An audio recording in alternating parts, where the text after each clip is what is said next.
Bueno, muchachos, entonces tenemos acá la siguiente condición y es un vector cualquiera, llámese por ejemplo vector f, que tiene una inclinación cualquiera. Ese vector es un vector que está en el espacio y ese vector puede, digamos, circunscribirse a un plano cartesiano. Entonces, por ejemplo, yo podría pintar aquí el plano cartesiano, un eje x, perdón, un eje y un eje x, ¿vale? Listo, un eje y y un eje x. Voy a colocarle valores al eje x y el eje y, ¿vale? Muy bien, acuérdense que un vector, que es cualquier fuerza, o sea, es decir, una fuerza se puede representar mediante un vector. Ese vector se puede se le puede medir la dirección con respecto al eje x por medio de un ángulo. Ese ángulo se llamaría ángulo θ, y este vector que nosotros vemos ahí se puede descomponer, es decir, él puede llegar a tener unas componentes tanto en el eje y como en el eje z. ¿Qué es la componente de un vector? La componente de un vector es la proyección que tiene ese vector en cada uno de los ejes. Es decir, si yo proyecto la línea como si colocara aquí un bombillo y el bombillo hiciera iluminara y el vector me generara una sombra, esa proyección que aparece en el eje y, es decir, esta proyección acá, esta proyección se llamaría el vector f sub y sería la componente en y de ese vector, ¿sí? Y si hacemos lo mismo pero en el plano x, podemos obtener una componente en x del vector f. Es decir, con esas dos componentes, si yo tengo la componente fy y la componente fx, yo sé exactamente cuál es el vector f. O dicho de otra manera, si yo tengo el vector f, lo puedo descomponer en fy y en fx. Entonces uno trabaja o con el vector o trabaja con sus componentes, cualquiera de las dos, ¿sí? Ahora, ¿cuál es la relación matemática que existe entre el vector y sus componentes? Pues es la siguiente. Entonces miren esto. Primero, para entender eso, les voy a escribir aquí algo para que recuerden algo de trigonometría, que probablemente algunos lo recuerdan, otros no. Entonces les voy a escribir aquí. Quisiera que recordaran cuando ustedes tuvieron su curso de trigonometría en el colegio, que la trigonometría se le puede aplicar a un triángulo rectángulo, ¿sí?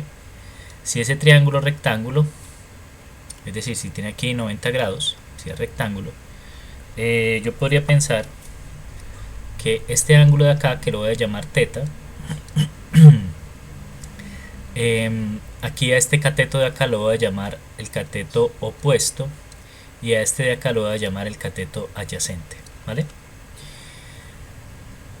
Entonces las funciones trigonométricas se pueden definir a partir de este triángulo. Esta de aquí arriba sería la hipotenusa. Entonces yo puedo decir seno de θ es igual a ¿qué? Entonces la trigonometría me dice es igual al cateto opuesto sobre la hipotenusa, ¿sí? Coseno de θ es igual a ¿qué? Entonces la trigonometría me dice el coseno es el adyacente sobre la hipotenusa. Y así podría definir cada una de las funciones trigonométricas, pero por ahora me interesan estas dos, ¿vale? Muy bien, si yo ya tengo definidas estas dos funciones, yo puedo aplicar este concepto, lo puedo aplicar acá en la descomposición de vectores. ¿Cómo lo puedo aplicar? De la siguiente manera.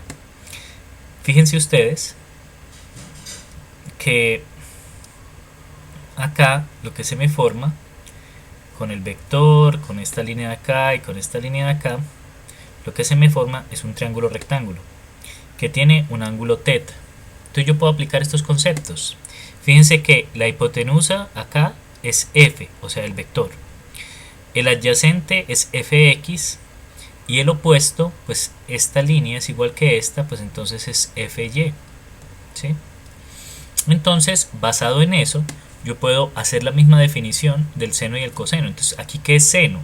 Seno acá de teta sería igual, según la definición, a opuesto sobre hipotenusa. Bueno, este es el opuesto FY sobre la hipotenusa, que es F solita. FY sobre F solita. ¿Sí? De ahí yo podría despejar el valor de FY, es decir, FY está acá, F está dividiendo, paso a F al otro lado y me queda que FY es igual a F seno de teta. ¿Sí? De la misma manera yo podría utilizar el concepto o la definición de coseno para poder hallar una ecuación que me relacione fx y f. Entonces, ¿qué es coseno? Adyacente sobre hipotenusa. Adyacente. El adyacente aquí es fx sobre la hipotenusa, que es h. Perdón, h no, f en este caso. La hipotenusa, que es f. Despejando, yo obtengo que f sub x es igual a f multiplicado por el coseno de teta. ¿Listo? Entonces, teniendo estas dos ecuaciones, yo ya puedo descomponer un vector en sus componentes. ¿Sí? Esto es fx y esto es fy. ¿Listo? Muy bien, recuerden siempre relacionar la y con el seno y la x con el coseno. Esa es como la regla básica. Entonces, si por ejemplo yo tengo un ejercicio así como este, vamos a decir que de aquí a aquí hay 4, aquí aparece una carga de 30 kilonewtons o newtons digamos, y aquí aparece una carga inclinada, vamos a decir que con un ángulo de 30 grados, que está aplicada justo en el borde de la viga, en el voladizo. De aquí a acá hay 2, y vamos a decir que de acá a acá hay 2, también 2 metros, ¿vale? Ahí al punto donde está aplicada la carga. Entonces, ¿cómo resuelvo yo una viga de este tipo con una carga inclinada? Pues muy sencillo. Lo que debemos hacer es tomar la carga inclinada y descomponerla en sus componentes, tanto en x, perdón, yo no le di valor a la carga, tengo que darle un valor a la carga, obviamente. Esta carga está inclinada y vale 40 newtons. 40 newtons, muy bien. Yo necesito saber cuánto vale la carga, la componente en x y la componente en y. Miren, entonces pinto las componentes, componente en x y componente en y, ¿sí?, de este vector. Vamos a llamar ese vector, no sé si sea necesario colocarle nombre, sí, coloquémosle un nombre, llamémoslo el vector j. J es igual a 40 newtons. Entonces esto sería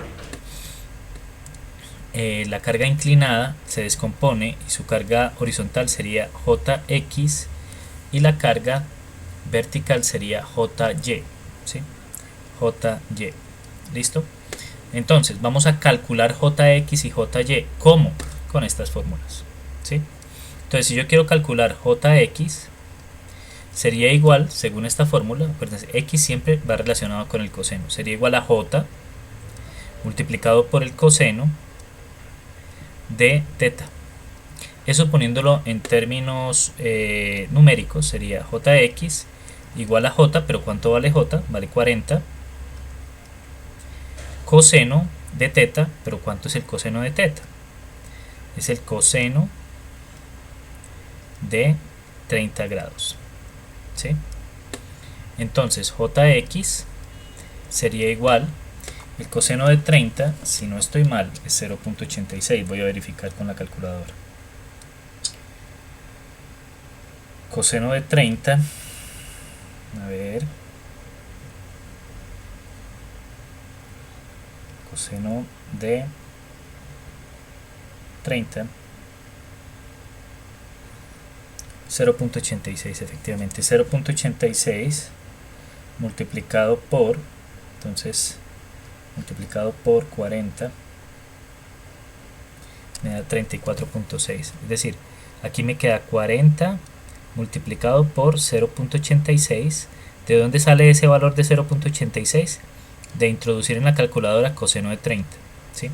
Coseno de 30 es 0.86, 40 por 0.86 es igual a 34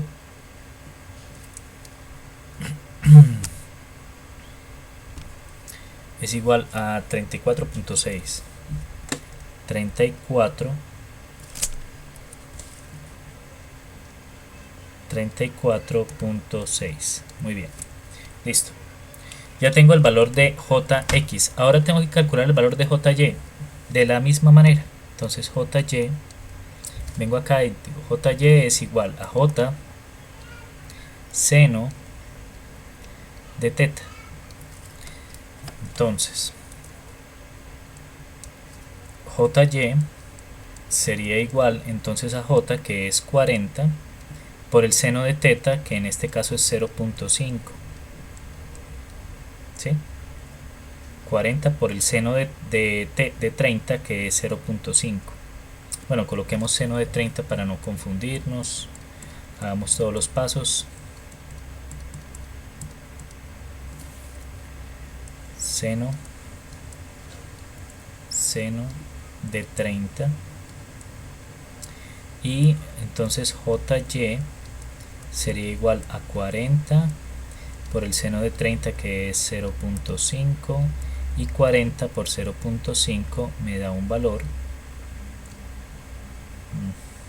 aquí no escribí, esto es igual a 20, ¿sí? 40 por 0.5 es igual a 20.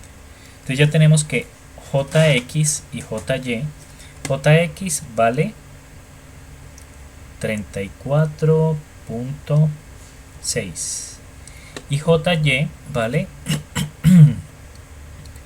20. ¿Listo? Entonces movámonos un poquito para arriba, que nos dé espacio para trabajar. Muy bien, acá. Listo. Entonces, ¿cómo hago yo para resolver esto? Esta viga. Listo, la voy a dibujar acá otra vez. Le voy a poner la viga. Obviamente, miren, aquí me faltó algo, me faltaron las rueditas de este apoyo, ¿sí? Entonces, reacciones. Un apoyo fijo. ¿Cuántas reacciones tiene un apoyo fijo? 2, efectivamente. Una en X, una en Y. Vamos a llamar a esto a Y. Y la otra en X. Vamos a llamar a esto a X. Muy bien. Apoyo en B. Una sola reacción hacia arriba, porque es un apoyo móvil, que se va a llamar BY. Muy bien. Ahora colocamos las cargas. Vamos a colocar las cargas. Una carga aquí de 30. Una carga por acá de 30. Listo. Una carga en la esquina que está. Entonces, como vamos a trabajar solo con las reacciones, solo colocamos las reacciones. Esta vale 20, ¿verdad? ¿Qué es lo que? No, perdón, vale 34.6. Esta vale 34.6. Y esta de acá, que va hacia abajo, vale 20. Muy bien. Y ya con eso, lo que uno hace es sencillamente calcular la viga. Entonces, para eso, para calcular la viga, yo lo que voy a hacer es una sumatoria de momentos en el punto que yo quiera, que en este caso es el punto A, igual a 0. Voy a hacer sumatoria de momentos en este punto. ¿Listo? En este punto. Muy bien. Igual a 0.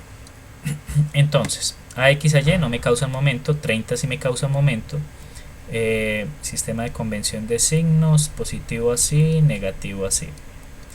Entonces, 30 multiplicado por 4, 30 por 4 me produce un momento positivo. BY me produce un momento negativo, entonces me queda BY multiplicado por 6, que es toda esta distancia de aquí hasta acá, o sea, esta y esta, 6, más 20 es positivo, más 20 multiplicado por la distancia desde A hasta la esquina es 8 multiplicado por 8 y 34.6, perdón, pasa justo por el punto, o sea, su trayectoria de cargas, su línea de acción pasa por el punto, entonces no me genera momento, entonces esto ya es igual a 0, ¿sí? 3 por 4, 12, 120, menos 6 veces BY, más 2 por 8, 16, 160, y esto es igual a 0. Muy bien, 160 y 120 es 180, menos 60 veces, perdón, 6 veces BY. Ese menos, este término negativo lo puedo pasar al otro lado como positivo, me queda 180 igual a 6 BY, y puedo despejar BY, entonces BY es igual a 180 dividido entre 6. 180 dividido entre 6, 18 dividido entre 6 me da 3, 6 por 3, 18, me daría 30, esto sería igual a 30. Lo que quiere decir que BY es igual a 30, y ya entonces podemos por equilibrio sacar los otros. Entonces miren, van bajando 30 y 20, en realidad van bajando 50. Luego esta de acá, si aquí tengo 30, para alcanzar esos 50 debería valer 20, y tenemos 34.6 en este sentido. Hay una fuerza de AX que lo debería equilibrar en el otro sentido, como está indicado, y debería valer exactamente lo mismo, 34.6. Y ahí terminamos el ejercicio. Eso es todo. ¿Listo?